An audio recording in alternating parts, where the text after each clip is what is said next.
Hey guys, a new tutorial. I will show you how to install Visual Studio Code on Windows 10. So go to code.visualstudio.com and click here on download for Windows, stable build, and click, and then it will start to download. So it start. So I will cancel because I had already download, and then open Visual Studio Code.x,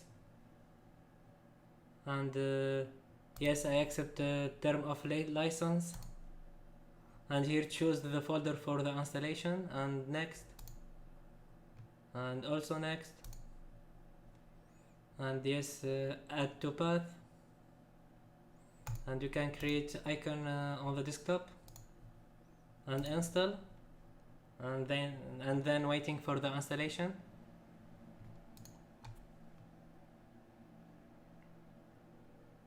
And execute Visual Studio Code.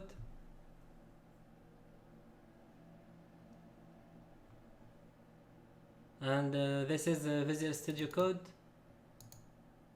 and this is to check for the version 1.36.1. so this is how to install Visual Studio Code on Windows 10. Thank you for watching, and please don't forget to subscribe to the channel. Goodbye.